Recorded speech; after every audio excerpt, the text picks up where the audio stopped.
మీరు కూర్చోబెట్టి నా ప్రేమను కనుక మీరు శంకిస్తే నేను ఇప్పుడు దాకా నిర్ణయించుకోలే. మీరు అంటున్నారు కాబట్టి చెప్తున్నా, తెలంగాణలో జనసేన ఉంటుంది, నేను పోటీ చేస్తా. నేను ఇప్పుడు దాకా ఎప్పుడు అవసరమైతే తెలంగాణలో తిరుగుతాం, నేనే తిరుగుతా, మేమే తిరుగుతాం. ప్రతి సమస్య మీద మాట్లాడతాం, ప్రతి అన్యాయాన్ని ఎదుర్కొంటాం. ఏం మాట్లాడతారు మీరు?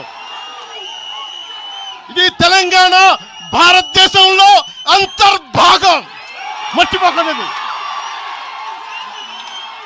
తెలంగాణ నా దేశం అంతర్భాగం. తెలంగాణ మీరు కూర్చోబెట్టి బెదిరించి రాకూడదు. ఏంటో అవన్నీ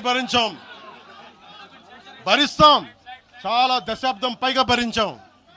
దీనికి చర్మాంకం పలుకుతాం మేము. తెలంగాణ ఎవరైతే వ్యతిరేకించారో వాళ్ళందరూ పదవుల్లో కూర్చున్నారు. ఈరోజు కూర్చోబెట్టి తెలంగాణను ఎవరైతే వ్యతిరేకించారో వాళ్ళు ఎమ్మెల్యేలు అయ్యారు. ఒక్క మాట మాట్లాడలా. కిక్కురు మనకుండా కూర్చున్న 12 సంవత్సరాలు. మా నాయకుల్ని పేరు పేరుని అడగండి, ఒక్కొక్కరిని అడగండి, ఇంటర్వ్యూలు తీసుకోండి. ఏ రోజునా సరే నేను వాళ్ళని ప్రోత్సహించాను అడగండి. వాళ్ళు నన్ను వదలలేదు, నన్ను ఏం చేయమంటారు చెప్పండి. దండం పెట్టి చెప్పా, మీరు శుభ్రంగా వెళ్ళిపోయినంటే లేదు, మాకు నీ ఆశయాలు ఇష్టం, మాకు జనసేన భావజాలం ఇష్టం.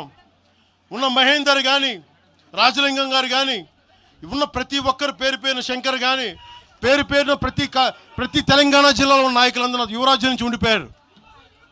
వాళ్ళు పోలే. నేను చెప్పా, మీరు మిగతా పార్టీస్కి పోండి అంటే పోలా. దాసోజు శ్రవణ్ ఎవరు పట్టుకున్నారు? మీరు ఆ పట్టుకుని దాసోజు శ్రవణ్ కానీ ఈరోజు ఎమ్మెల్సీగా ఉన్నారంటే, ఆ రోజు మీరు కూర్చోబెట్టి